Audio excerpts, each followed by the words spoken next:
Good morning, everyone, and welcome to the Black Friday edition of FPC Radio Live. That's right, it is the post-Thanksgiving, pre-Thanksgiving weekend Friday edition. Everyone's out shopping. You know, John, we're getting further and further away from the days of just absolute mad scramble shopping because of how everything's done online now, and all that stuff. But I'm old enough, John, to remember the absolute frenzy. Remember Tickle Me Elmo? That was one of them. That was like every year there was like some toy, some gizmo, some gadget. Mostly in the kids section because obviously that's parents going crazy. But it's funny because it doesn't, you don't necessarily get that now. I mean, I think some stores do like some like exclusive like in-store stuff, you know what I mean? Like I'm sure they still do stuff like that, but for the most part everything's on sale online. You can just do it there and you don't have to deal with the craziness. Like my mom used to get up at like 3 o'clock in the morning and go to Black Friday, the next day, wait in line. And just like, to me that just seems like way too much work. Like if I walk into like a Wendy's, John, and there's like a line of 4 people, I walk right out. I just don't have time for that. Wow. When it comes to food, I'll wait for sure, or really good concerts. Although even buying tickets or getting tickets for concerts has changed. I remember back in the late '90s, I was getting tickets for U2, and it was at 8 sharp in the morning. I was dialing at like 7:59, and then you had to wait on hold for a couple hours, and they tried to sell you a magazine subscription to go along with it. Times have certainly changed like that. You're not old enough to remember the Cabbage Patch Dolls, which was big in the '80s. It was a phenomenon. And I had a store across where I was. I had a sporting goods store at the time. And across the way was a store that was selling them. And people were waiting in line for them, like 25, 30 deep. And the owner would just come out with one of them and like put it up to the glass. And everybody would be oohing and ahhing. I'm saying, like, are we seeing the Pope at this point? Or is it really a Cabbage Patch doll? It's just crazy to think back, that was what's the almost difference? 40 years ago. Yeah, what's the difference at this point? Like, you just have that. I know. Yeah, well, that was an example of like a thought in my head, kind of just coming out in an audible form. You went there. Yeah, you've lost your filter, to say the least. But, it's Friday. I'm still recovering from not eating turkey yesterday, which means I'm doing just fine because people, I'm sure, are waking up today regretting they ate turkey. But yeah, go ahead. Sorry. No, but that was one of those things, and yeah, it's kind of changed now. People just do it online and whatever. Plus, I've never even understood, why do we have to do it the Friday after Thanksgiving? I know there's sales. I mean, I'm sure your mom can tell you stories about like Filene's Basement in Boston, where there'd be a line to get in, and it felt like the Who concert in Cincinnati in 1979 when people stormed the stage and ended up having people die. So this was like, it was a madhouse. So get what, a sweater or cologne or something, like, I don't know. Well, maybe I just don't buy enough gifts to need all of that. Yeah, and look, I understand how it seems like such a weird thing now because I look, the ability. I think we've learned far more about the retail world in the last 20 years, and we realize that like, well, the cost of production is far less than what we're actually paying. So these deals, quote unquote, are not a thing that necessarily is a big deal for the companies. It is for consumers. So, well, in years past, you'd have these quote unquote deals once or twice a year.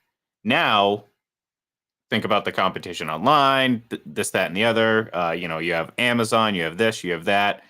You can't afford not to have these deals pretty much year round. So that's part of the reason why too. There's not this like massive thing. It's like, it's not like all of a sudden like, oh my God, hey, the PlayStation might be cheaper, but you can just order it online. You don't have to go to GameStop and wait, 50 people deep. So that's just not me. That's I don't wait in lines like that. I just don't. Excuse me, what are you, Ray Liotta and Goodfellas? Yeah. You know what? When it comes to lines, yes. What a great scene, isn't it? Oh, I love tracking shot. Oh man. God, it's great. I think that's one of those things. I've kind of fallen behind. Like I have nothing set in stone, but kind of a rotation of movies that I watch pretty on a pretty consistent basis. Obviously, Shawshank Redemption being at the top of the list, but there's others. Goodfellas is kind of on the it's in there because I watch it at a pretty regular basis. I just haven't seen it in a while, so I might have to change that. I might have to really just buckle down and catch up on some movies. I haven't really been doing that often, so um, but Martin Scorsese's third greatest film, and yeah, everybody fights me on that because most people think it's his greatest film. It's not. Raging Bull's his greatest film, followed by Taxi Driver, followed by Goodfellas. well, and like I said, when I need that, that's my I go to you for that expert opinion, and I'm not saying The that's expert, yeah. I'm not saying that sarcastically like most of my compliments towards you on the show are, and I more Those more are reserved for football compliments. yes, right. You know, you're when we talk about your eyes and what you see with Aaron Rodgers, that's not a genuine compliment. So, uh, but He's got to rush back so I can see him again. yeah, well, That's why I want him to come back. what's his face in Indianapolis accused him of being of not really having a real Achilles tear injury, which you know who I'm talking about. I'm blanking on his name. Doyle, Greg Doyle, I think, yeah. right? Is that his name? Indianapolis, from Deflategate fame. You know, that was his little cup of tea. You know, he's ranting and raving about it. Who was the guy that worked for the Indianapolis Star who was in the middle of Deflategate? It wasn't Doyle. It was someone else. I used to have him on the Herald a lot. Because he actually I had a friendly stage for him because I'm not going to get into Deflategate. It's 9 years ago, but like he liked coming on with me because we'd have some good back and forth. He just wouldn't go on other stations because it was like this complete thing. Oh, I can't remember his name. I remember we got him and he thought it was a good conversation. Hopefully, Joel's listening. It'll come to. Joel's like our he'll know. He's our de facto producer if we needed it. You know, especially when you might know that I'm completely blanking on the name, but you know, it kind of is what it is. But anyways, got 3 games yesterday. Three games. Couple blowouts. They all went over, like I said. Yeah. Well, just always bet the over. Just bet the over. That's on Thanksgiving. Yeah, especially on Thanksgiving. But look, San Francisco is just they're a machine. Dallas continues to beat up on bad teams.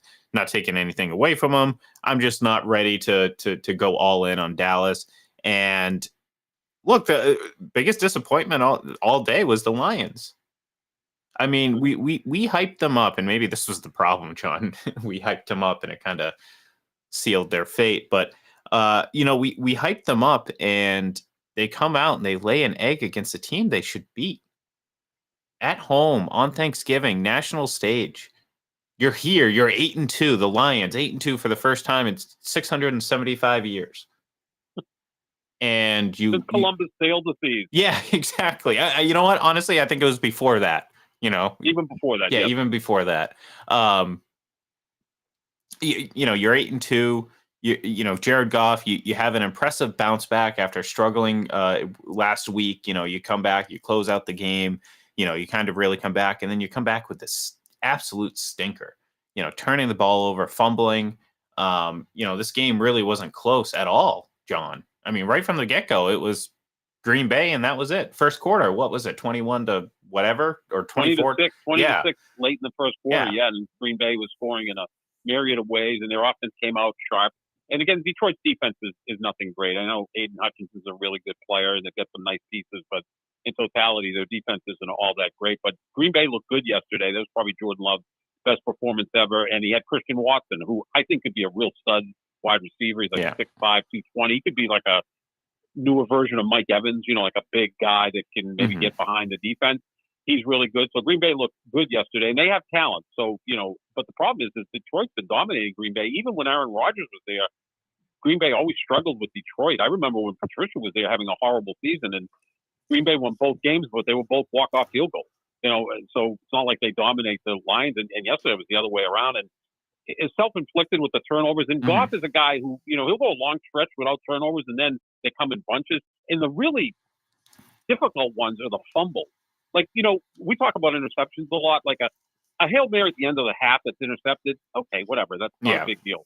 But a fumble in the pocket, now you're giving opposing team the ball close to your goal line, and now it's a short field, and it's a touchdown for Green Bay. That was just a total disaster yesterday for the Lions.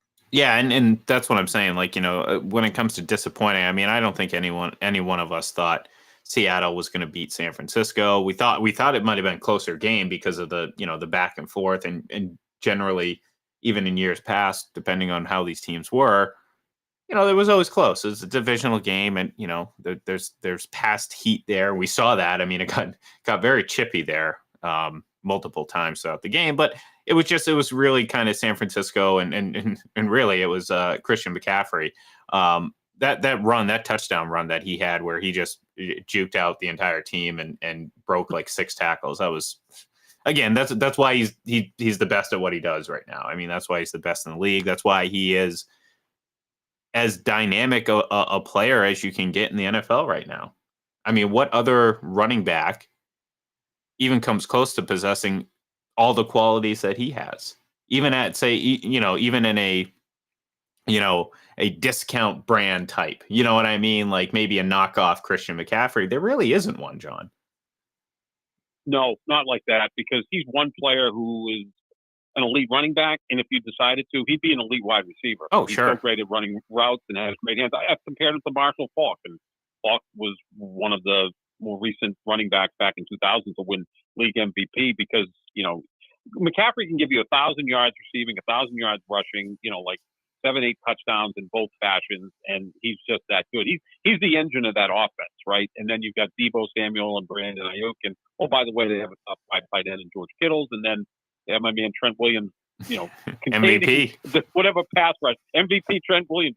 It's nice to be Brock Purdy. You don't have to worry about the blind side. You're never going to get hit from that side, so that makes life a lot easier. So yeah, that offense is obviously lethal. It's incredible. You think about, and we haven't even really mentioned Chase Young, who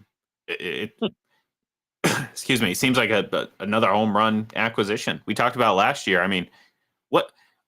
Not just last year, but what other impact, or what bigger impact has a single player made at a deadline for an NFL team before, other than Christian McCaffrey?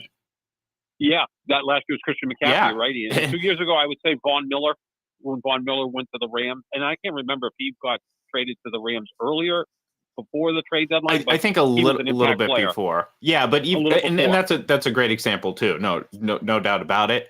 But Christian McCaffrey has absolutely transformed this offense to being like they were elite before. They are. I mean, again, the thing, and it may come back to ultimately haunt them. But the one thing that this front office may have continually gotten wrong is the quarterback. And I'm not knocking. I'm not trying to knock Brock Purdy, because I think he's played excellent. If you're going to have, again, in a year that, you could probably list a dozen players that could get at least some consideration for MVP, he's certainly in that list. Again, I'm not saying that he's in the front runner or anything like that, but the point is, it's like he should certainly get consideration at the very least. If only, John, you talk about Trent Williams. Imagine Tom Brady throwing with Trent Williams.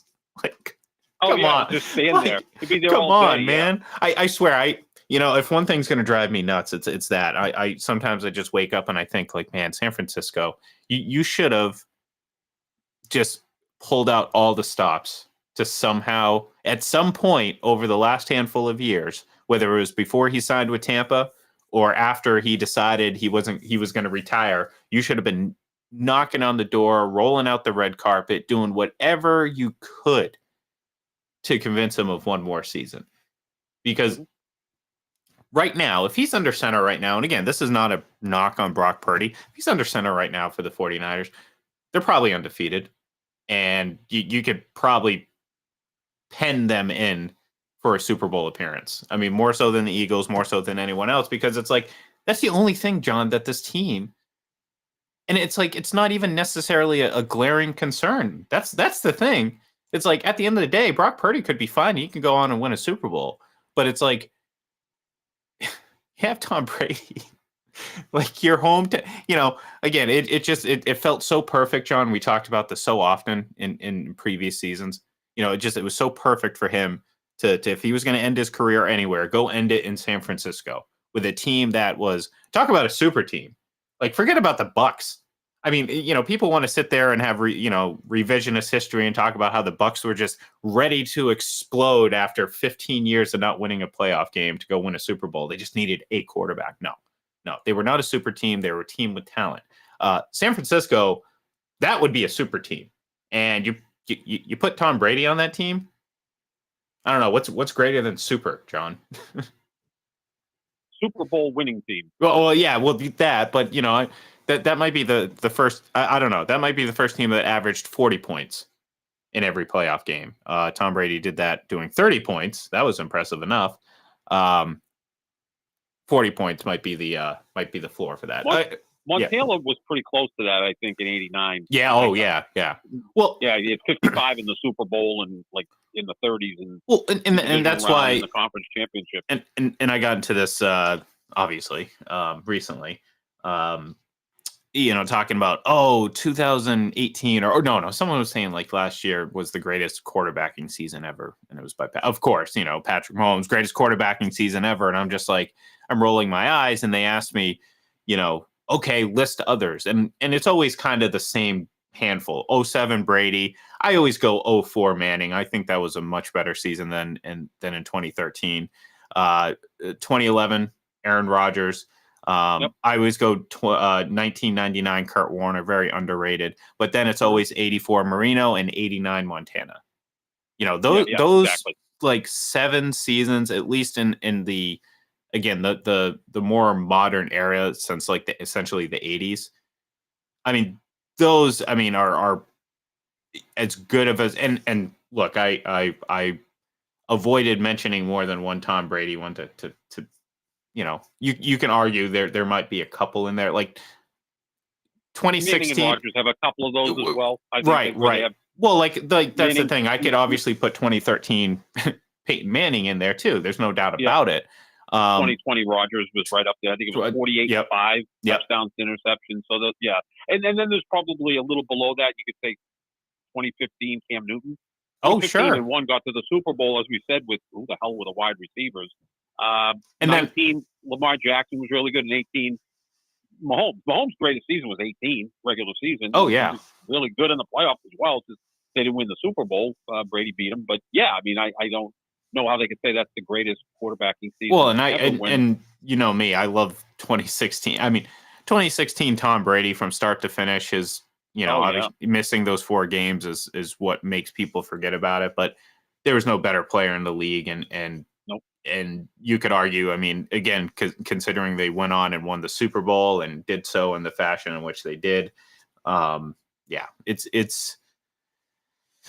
I don't know. I don't know how we got off on this topic, but I never complained. Well, I know how we got off on it, because you can't get over the fact that he's retired. Oh well, sure, absolutely. I'm certainly I'm in therapy for that. Yeah, I'm trying. Yes, I'm you trying. certainly are. I'm trying. I'm not trying that hard though.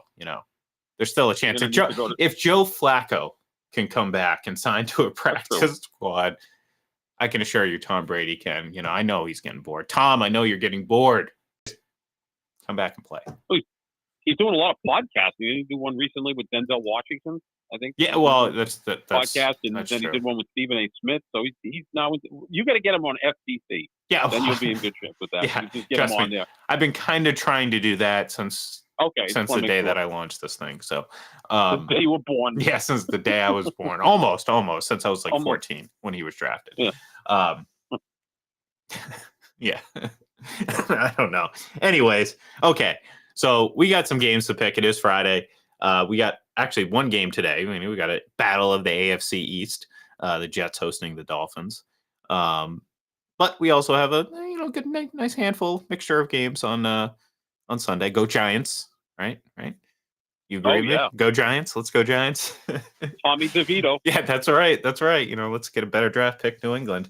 Anyways, out of Jersey Boys, Tommy DeVito. Right. Doesn't sound like he should have been in that movie. Or if Tommy DeVito is the character of Joe Pesci in Goodfellas. Speaking of Goodfellas, but I see full circle. It all comes back to Goodfellas, or at least some sort of some sort of mob movie or reference or something like that. Anyways, okay. Miami at the Jets.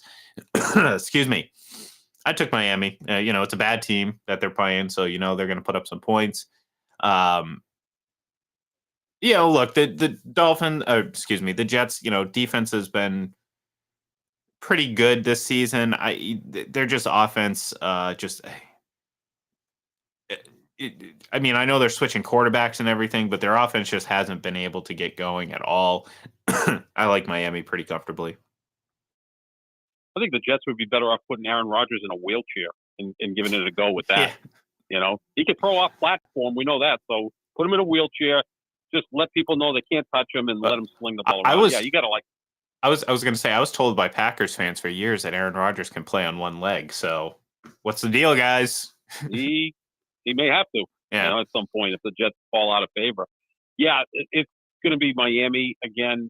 Although you got to obviously know how healthy Tyreek Hill is, because without him, that's a good offense. With him, it's a great offense. But I kind of like the under in the game, because every time two AFC teams play each other, I like the under, because I think that their offensive lines are all bad in the AFC East, and I think the defensive lines are pretty good. So maybe quarterbacks will be pressured. But yeah, the Jets should win. You can't slip. I mean, the Dolphins should win. You can't slip up here against a team that you're clearly better than.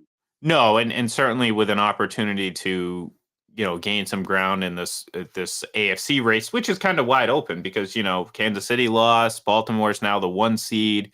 I don't think anyone is sitting there saying, "Oh, Baltimore's going to run the table," because they've had up and down. So there's opportunity here. If Miami misses an opportunity like this today, then that's a tough pill to swallow. Anyways, Houston hosting Jacksonville.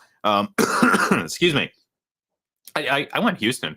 I mean, you probably knew that from looking at the schedule, saying, "Well, of course he's going to pick Houston." Well, yeah, of course. Houston's playing at home, and I think they're the better team.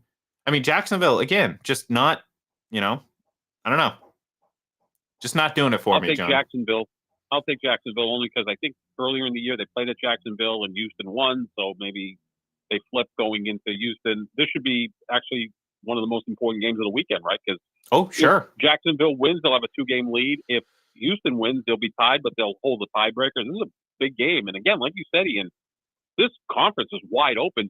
12-5 will probably get you the number 1 seed, because Kansas City, Jacksonville, and Baltimore and Miami all have 3 losses already, and we still got a month and a half left to play. So, yeah, I like Jacksonville in this game, but this is a major, major game in the AFC South. Pittsburgh at Cincinnati. Unfortunately, no Joe Burrow. He's done for the season. Pittsburgh still has Kenny Pickett, so we're probably in for quite an awful quarterback confrontation. But it's the AFC North, so maybe we'll get some tension and some bad blood and some entertaining low-scoring football. In which case, I went with your method, and that is pick the best unit on the field. I went with Pittsburgh's defense, so give me Pittsburgh. Yeah, I like Pittsburgh. This defense has been outstanding. They've been outgained in every game this year, and still managed to be 6-3 or 6-4. So yeah, I'll take Pittsburgh in this, but this is going to be a slugfest, ugly, low-scoring game. Next, Carolina at Tennessee. This is just a gross game. I don't even want to watch it. But I'll take Tennessee because they're at home and, well, they're playing Carolina. And, you're not going to find a worse team in the league right now than Carolina. So give me Tennessee.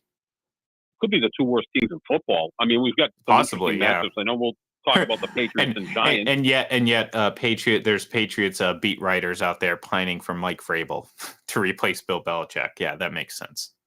He's 3-14 in his last 17 games. Yeah, it's like what are you guys watching? Like, I mean, I don't get it, Belichick's 4-13 in his last 17 games, so maybe they'll make a trade for each other. And they've had the Titans have had more talent. I would argue that the Titans have had more talent than the Patriots. Like, think about Derek, a better quarterback at some point. I mean, whether you like Ryan Tannehill or not, I think he's better than. Yeah. I think so. But Derrick Henry alone. He's had a nice year. Derrick Henry, yeah, they have some defense. I know they've had a lot of injuries, but yeah, maybe Vrabel's time has come in Tennessee. So yeah, the problem with Carolina picking them is they're really not tanking because they don't own their own first round pick. Right, they're just not good. Tanking, you'd say they're just not good, and they're not trying to lose because they're not going to have their own first round pick. I mean, if you're the Bears, Chicago Bears fans, root for Tennessee because you want to see Carolina keep losing, so the Mhm. Bears end up with the first overall pick. I'll take Tennessee. They still are pretty feisty at home, so I think they'll win it. But this is a game that is probably going to be shown to like what only North Carolina and Tennessee, and that's Pretty it. Like much. no one else is getting this thing. Yeah. That's it's yeah, it's gonna be ugly. It's gonna be ugly. Atlanta, another potentially ugly game. Atlanta hosting New Orleans. Derek Carr is in concussion protocol. I'm not quite sure if he's been cleared yet, and certainly if you're listening to this on Sunday, we recorded this on Friday, so we don't know any sort of updates at that point.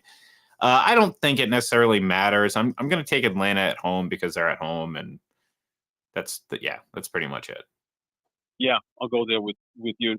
You know what is so gross or weird or whatever word you want to use to describe it is Repugnant. there's a good chance repugnant. Ooh, that's a good word. I like that one. Yeah. That's really good. Repugnant. One of these teams is probably going to win the NFC South. Unless Tampa strikes the party. I mean, certainly Carolina. Remember before the season we were talking about how the two Souths aren't very good? Well, at least the AFC South has got a 7-3 and a 6-4 team, so that's pretty good. Well, the Texans are the best team out of all 8 of those teams right now, in my opinion. Oh, you love that team and you hate Jacksonville. But well, that's okay. and you know it's true because I've hated the Texans. What have I said for so long? I can't trust the but you know what? I'm giving them a chance with the new regime.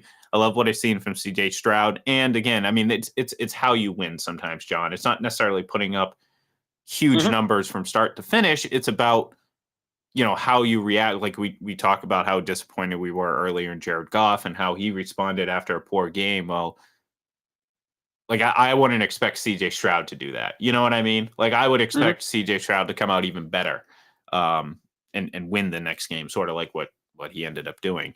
But anyways, where were we? Where were we on? I'll take it. We were in Atlanta. Oh, okay, we were in Atlanta. Hotlanta.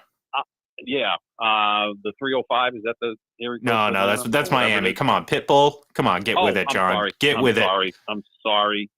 Menthol cigarettes. Yeah. Well, they have a brand, the 305s. That's honestly probably why I remember it as the 305s. Okay. I think Atlanta's 404. Is it 404? That sounds about right. That sounds good. I don't know. Let's go with that. 617 is Greater Boston. Yes. And then from there, it gets a little bit hairy for me. New Hampshire 603. But I'll take Atlanta. I think Atlanta will win again. I picked them to win the division, so I'll go all in on the Falcons. I do know 212 and 626 because of Seinfeld. Yes, 212 New York, and I think 202 is Washington. Yeah. So you just double the first and third numbers, and then you it gets confusing. But it does. Anyways, speaking of Tampa Bay, I think we're kind of we mentioned that there in the last 5 minutes. The Bucks heading to Indianapolis to take on the Colts. I took the Colts. They're at home, and again, I think both these teams are probably pretty similar. They're not really good. They're not terrible. They just don't have quarterbacks or necessarily great coaching. So yeah, I'll take the Colts. This is going to be the Spider-Man meme, right? It's going to be right. Yeah, exactly. Yeah, you're hip. Baker Mayfield. Hey, you're me with a mustache and a mullet and not quite the contract that I have. But right. That's what's interesting about football, though, because one of these guys was the first overall pick, and then where was Gardner Minshew drafted? Like I don't even know. Round? Was he even drafted? I'm watching. Yeah, right. I mean, you see Brock Purdy and Mac Jones. I mean, okay, one was the 15th pick, the other one was Mr. Irrelevant. So yeah, this could be an interesting game because these teams can put points on the board. So yeah, I'll take Indianapolis. I think they're coming off a bye week. They were in Germany 2 weeks ago, and they're still somewhat alive. Both teams are still somewhat alive in those divisions. So I'll take Indianapolis at home. All right, next, Giants hosting New England, and I went with the Giants, John, and maybe that's a little bit of look. I would never. I don't.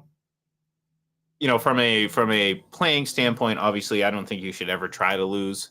Am I going to be upset if the Patriots continue to lose? Probably not, because again, I look at this as a potential opportunity. This is not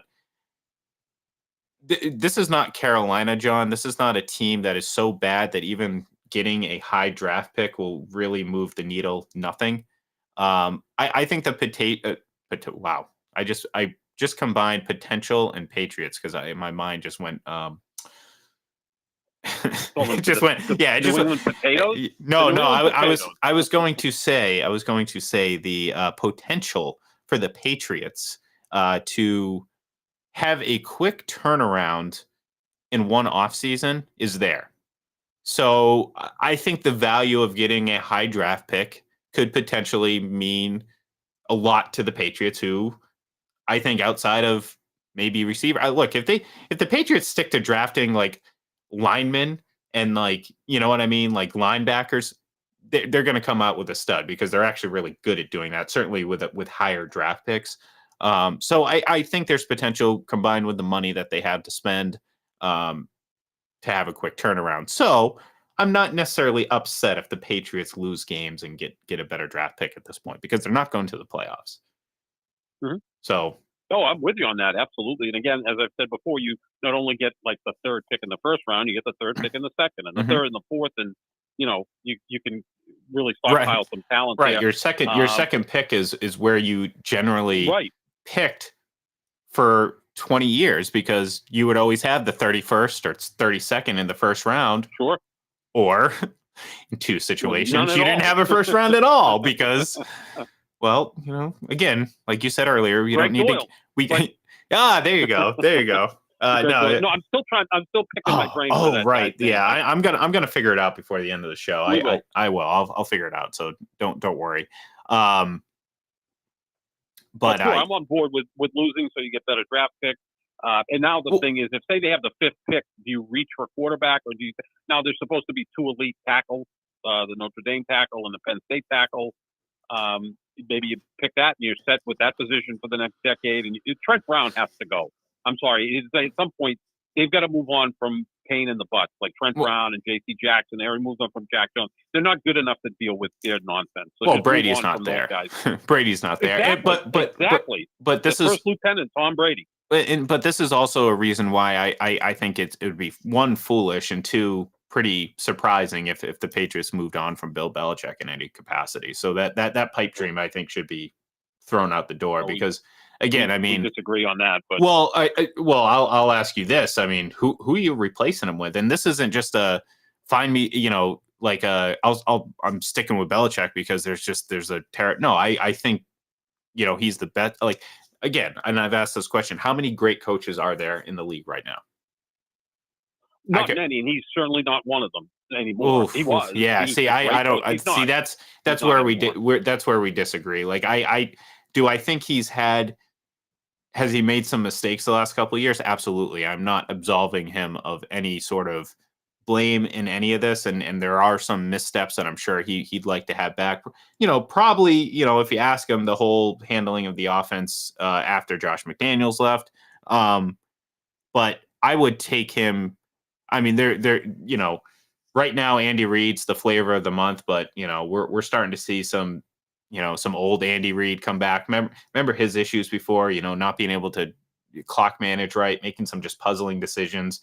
We saw earlier in the season they were doing a little bit too much fancy like offensive stuff. Remember that stupid like little spinning huddle they did last year that accomplished absolutely nothing before they were doing some of that too, unnecessarily running like trick plays and stuff like that. And it was starting to catch up to him. So, you look around the league and I'm like, okay, so Andy Reid's an elite coach. People love Mike Tomlin, and I'll admit he's having a great season this year. John Harbaugh, I think, is a really good coach. Pete Carroll. John Harbaugh, Pete Carroll. But then Bill Belichick's right there because you're not going to convince me that any other coach. Sirianni. Sirianni, I think, it's new, but he's done a fantastic. It's new, but like what he's done so far. No, I'm not taking away from it. I'm just like I'm not going to hop on the bandwagon so soon because we've seen it so many times with coaches where like who's the flavor. Sean McVay, if he retired now, he'd be a Hall of Famer. Remember that from like 2 years ago. Everything Jimmy Johnson made the Hall of Fame. He did win a second Super Bowl. I think he has fewer than 100 wins. Well, but the second Super Bowl is kind of a big deal, and I think of course. Like I think being on the Cowboys too is kind of that might inflate your prestige a little bit. So that kind of works in his favor in that sense. But yeah, I mean, like, look, Nick Sirianni could end up being a great coach. Do we really think, do we really think Matt LaFleur is a great coach? Got a greatly trimmed beard, doesn't he? Yes, I I know. mean, he has Every he time, is one good-looking dude. every time, Oh man, every time I see him on the sidelines, I just think of, I just think of you. I'm like, I know oh, John's impressed by it's amazing. type. I mean, it's impressive. It's impressive. All I those feel guys, it's like they come from like the Abercrombie and Fitch catalog, right? They're all well, like lean, well, it's that good-looking guys. well, it's that They're like generation. Pete Carroll's son. Well, yeah, My it's your generation, I guess. I mean, these Technically, guys aren't really much older than you. You're all pretty boys, you know. What can yeah. I tell Well, you? thanks. No one's ever called me You're a that. And pretty trust boy. me, if you Well, saw me in person right now, you would not agree with that. I'm doing a you're a lot of. good-looking dude. I'm You're doing a Burrow's lot. older brother. I'm doing a lot of filter work right now on the camera. So, That's okay. and I'm still not coming across pretty good. So, That's all right. That's okay. but We'll get you some sun, and you'll be okay. yeah. Oh, trust But- me, that's one thing I desperately need right now is some sun. It's pretty bad. But these guys are all like Pete Carroll's sons. Like, I swear, there was a moment there in the NFC West. It was like Yeah. Kingsbury, McVay, and Shanahan were are they all Pete Carroll's sons? Because he's like 73. He's older Yeah, than Belichick. But which yeah, is they're all always the same- surprising. They're all the same guy. Yes, exactly. Well, he's but still and pacing up and it's down not the it's not sideline. that like Belichick seems old. Like Belichick seems young for his, like For 72. yeah. Like I mean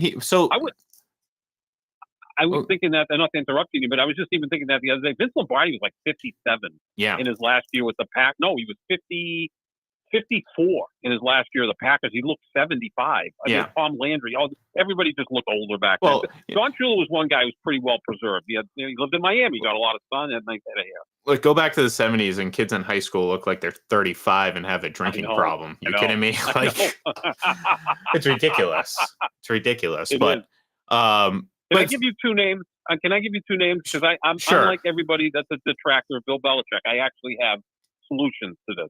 good. San Francisco assistant general manager Adam Peters, who Okay. worked for the Patriots as a scout, also worked in the Denver front office when they won a Super Bowl, and is a key contributor to the 49ers right now. There's your general manager. Okay. And Bobby Slowick, who is the first-year offensive coordinator of the Houston Texans, who's done a phenomenal job. Oh, A so talented you're young pulling on my quarterback. Houston heartstrings right now, I am. I know I would get you with but those it's two okay. names. It's okay. I understand. No, look. First of all, I'm glad you actually came with options because no one else ever has.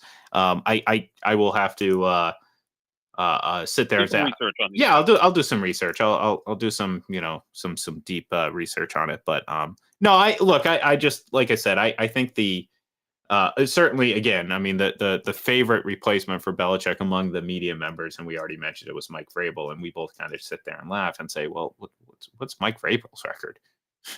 So Right. so to me, I think sort of like I don't know, I don't think it's I don't know if it would be worth moving off of him in this situation. I think maybe there's some self-reflecting that will need to happen. Maybe some delegation of power. I don't know. Good luck with all of that. No, and I don't think any sort of major delegation. You know what I mean? But like, he's like I said, I have no like I said, I'm perfectly fine admitting that he has made some mistakes the last couple of years, but also at the same time, like, you can ask me is there anyone else out there that I want? I'm like, no. So, but, Adam Peters, Yeah. Bobby Slowick. well, like I said, I'll get back to you on that one. So, anyways, And maybe if you've guaranteed, promised the job to Gerard Mayo, and I think Gerard Mayo would be a great football president of football operations. Like I like we're following the San Francisco model, right? You get an ex-player to come in and be kind of like Cam Neely or Danny Ainge, and then you bring in the young executives. But apparently Mayo wants to coach. So, well, look, I think they could do a lot worse than Gerard Mayo as coach. I know he hasn't coached yet, but I think he would do a really good job. He can command a room, which is kind of part of the job. yeah, no, but at the same time though, it's kind of like high draft pick quarterbacks. They're all great True. until you actually get them on the football field, Yep. and then you realize, well, this guy is not who we thought he was, Zach Wilson. So, anyways, Denver. My man, Zach. Denver hosting Cleveland. I hope you took the under on this one, because this might be under.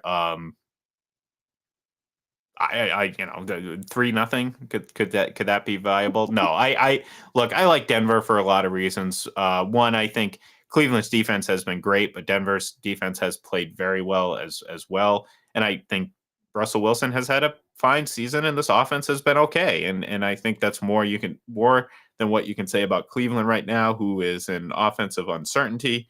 So yeah, I'll take Denver. So Denver gets really hot, wins the division. Russell Wilson wins MVP, right? So that would make Right. up for those years he never got an MVP vote apparently, and also wouldn't that be like a perfect conclusion to this season? Like no one deserves the MVP, and here comes Russell Wilson. It's like an actor that finally wins his Oscar, And no one cares about it anymore. It's like and no one cared about it. Yeah, it was like, oh, he finally won. I remember when Pacino won for Scent of a Woman. He was fantastic in it, but he was better in like probably a half a dozen other movies. But it was just time to give the guy the Oscar. He's too great an actor not to have an Oscar. But no, I like Denver in this game because, again, they have a pretty massive edge at quarterback, wouldn't you say, at this point? Yeah. Well, yeah. So we'll go there. I mean, again, Cleveland, is Joe Flacco like a potential, maybe not this Sunday, but a week down the road? I mean, that would be. I would go with him because, I mean, he's in that high altitude. How far can he throw it? He could. I mean, he can throw the ball in the high altitude, probably close to 100 yards. Remember that huge play against Denver that tied the game up? Yeah, Jacoby, right? Yes. I forgot his first name.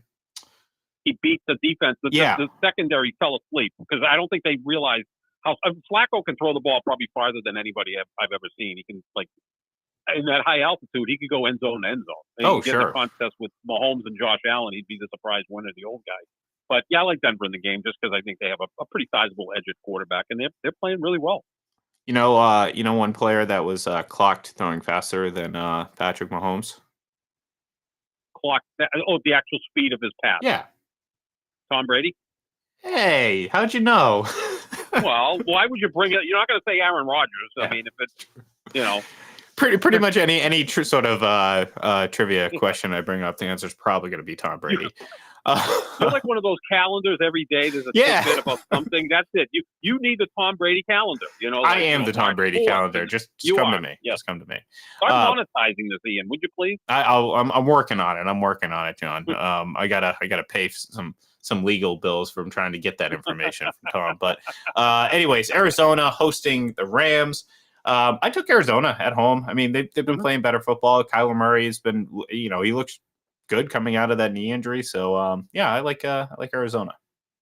I like Arizona. And if Kyler Murray plays at a high level, maybe you have your quarterback because that contract is substantial. Mm-hmm. And if you end up with a top 3 pick, you trade it to get more draft capital and you try to rebuild that roster, which is really poor. I like Arizona in this game, too. Again, division matchup, sometimes it's tough to really pick, but I'll go with Arizona. All right, next, Philadelphia hosting Buffalo, another pretty big matchup for Philadelphia. I like Philly in this one. Look, Buffalo is a team that you just can't trust right now. This is a huge test for them. I think Philly is coming in with the one thing I do hope, John, I hope they really don't necessarily treat last week like their Super Bowl. I know they're really hyped for getting the revenge and everything like that, but we've seen this all too often. Teams kind of get a little bit over the top when it comes to regular season wins, and you come out with a disappointment the following week, or it just causes you to spiral out of control and kind of your season, eventually kind of sputters. But, I think Philadelphia is good enough to not be distracted by that. I mean, look, they went to the Super Bowl last year, lost, and they only have one loss this year. I think that's pretty impressive considering what usually happens to Super Bowl losers. So I like Philadelphia at home in this one. I'm going to pick an upset here. Philadelphia's played solidly this year. They're 9-1. We think they're the best team in football, although when San Francisco at its best, San Francisco's probably the best team in football. But the foundation of Philadelphia is just so strong that they're always in these games. But I kind of sense an upset here. A big win over Kansas City on Monday night, shorter week. Buffalo looked really good last week, although it's tough to tell against the Jets. But I think Buffalo maybe starts to put a few things together with their new offensive coordinator. So I'm going to go with Buffalo in an upset. All right, next, the Raiders are hosting the Chiefs, and here's my upset of the week, John. I'm taking the Raiders. At home. They've been a little bit more energetic since the firing of Josh McDaniels, to say the least. And look, quite frankly, just Kansas City's just not playing great football. I mean, they've played pretty good defensively, no doubt about it, but they just haven't scored. John, they haven't scored a point in the second half in what, 4 weeks? I mean, that's incredible. Crazy. That's absurd. I mean, Mac Jones and the Patriots are averaging more points in the second half than the Kansas City Chiefs. I know. I'll give you a second to catch your breath. Give me the oxygen tank. Yeah, it's Tommy DeVito even is averaging more points in the fourth quarter than the Chiefs have played. I like the Chiefs in this situation, but again, I want to see if they just go out and have a thorough performance, both sides of the ball, win the game like 31-13. Then you'll say, okay, maybe Kansas City's starting to get their roll going. They did this in 2019. Remember, they were 6-4 and struggling, and Mahomes was coming off the injury, and then they won their final 6 regular season games. But Tyreek Hill's no longer on the roster, right? I mean, so that's a big difference in Jason Kelce, Travis Kelce. I continue to call him Jason because Jason is actually a slightly better player than Travis. Yeah, and on that hill. Certainly this year. He's insane. I like that guy. I like both of the Kelces, to be honest with you. I think both.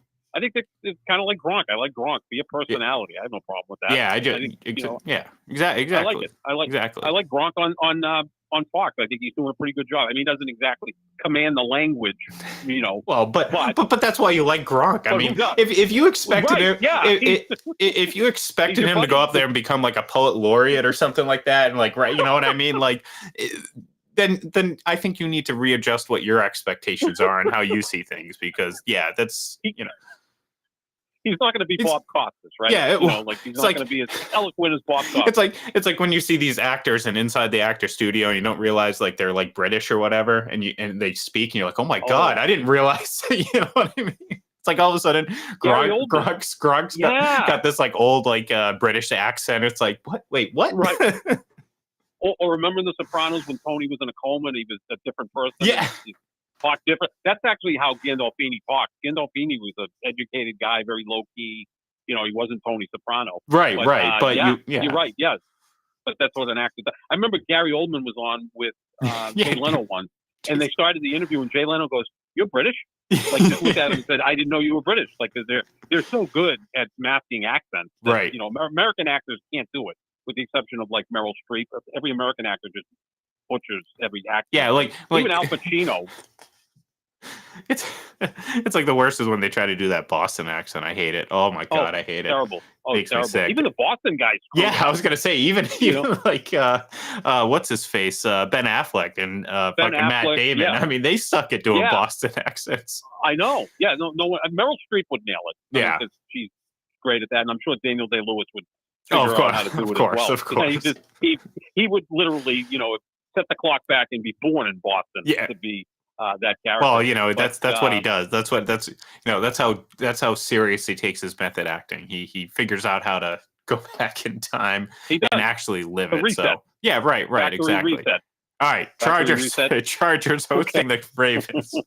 We're like 20 minutes over already, so that's okay. It's You're okay. The boss, so that's true. That's I like that. I say that more often. You're the boss. Thank you. The Chargers are hosting the Ravens. I like Baltimore in this one. Again, Baltimore, number 1 seed right now. They have an opportunity to kind of ride it out. This is a team that just grinds out wins, and I think they're going to do so again on the road. So give me Baltimore. I'll take the Chargers. I mean, man, what a weird team, right? 4-6 with all sorts of offensive talent, and now you've got a coach who wants to fight the media, kind of a la Joe Mazzulla with the Boston media, which that's never really a good look. Unless you're winning championships like Belichick and Popovich, you can act that way. I'll take the Chargers in this. It's just on a hunch. That's all it is. I'm glad you actually, real quick, before we get into our pick the last game Monday night, Greg Popovich, you saw that whole thing, right? Talk about old man yelling at cloud moment. Exactly. That was so absurd. And look, you're seeing a bit of a, okay, your time. All right. You know what?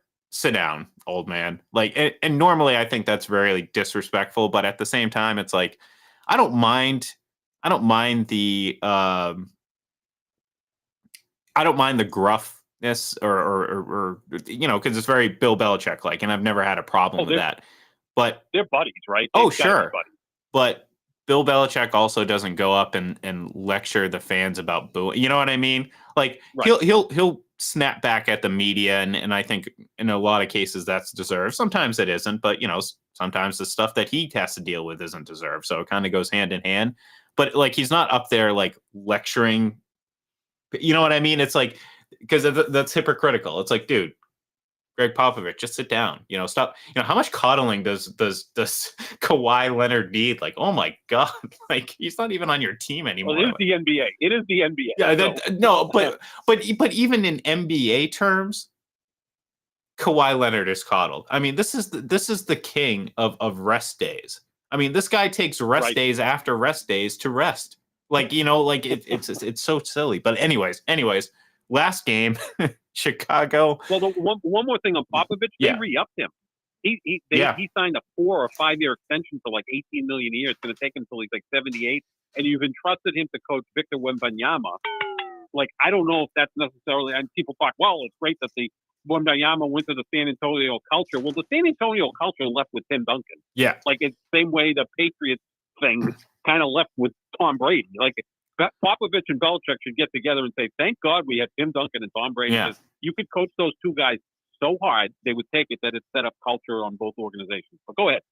No, look, you're not going to argue for me, but again, people think of that as like a slight towards those two coaches, and I'm just saying, no, that's just how it is. It's like, look at great coaches in the NFL and NBA. Phil Jackson won 11 titles. Who did he coach? Yeah, a guy named Michael Jordan, Kobe Bryant, Shaq. Shaq, just Pippen. Just some of the greatest NBA players of all time. Like 3 top 10 players he had. And like that's so exactly. So it's like, yeah, of course. Guess what? Tom Brady leaves. The Patriots aren't going to be as successful. No. Wow, I'm shocked. I am shocked, John. Oh my God. The greatest quarterback to have ever stepped on the football field no longer plays for your team, and they're not as good. That's kind of the point. That's why he's the greatest. Surprise, huh? I know. Surprise. But anyways, Minnesota, Monday Night Football, hosting Chicago. Chicago, Justin Fields has played pretty nice here and there. And again, they're riding pretty high because it doesn't really matter what they do. They just need to see Carolina keep losing. So I like Chicago in this one, going to Minnesota on the road. Yeah, I'll take Chicago. Me too. I like them. They've shown some improvement, especially offensively. They're pretty explosive, and I love Fields. I really do. I think, I don't know if he's ever going to be an elite quarterback, but I just like him. He's a hard worker, a good leader. I think he's had a couple of missteps saying things about the fans, but he's a young guy. But I like the way he plays. He's exciting to watch. And why are the Bears on so many national TV games? Like every week it's either the Bears or Giants on a standalone game. And I know it's the first and third largest market and big brands and everything, but boy. But I'll go with you on this one. I like the Bears. All right. And that's gonna do it for us. So thank you everyone for listening to us rant and rave. Kind of got off the rails a few times there, but it's okay. It's okay. We're still, like I said, recovering from some Thanksgiving and, football on Thursday, but not just Thursday, but 3 games in the middle. It just throws you off. And now you have a game coming up here in about 2.5, 3 hours, depending on when kickoff is. So thank you everyone for listening. We'll be back on Monday to kind of wrap this up, and maybe we'll change our minds about Chicago, Minnesota. And if we do, we'll let you know. But thank you everyone. Enjoy the rest of your Thanksgiving weekend. Enjoy football today. And we will talk to you next week.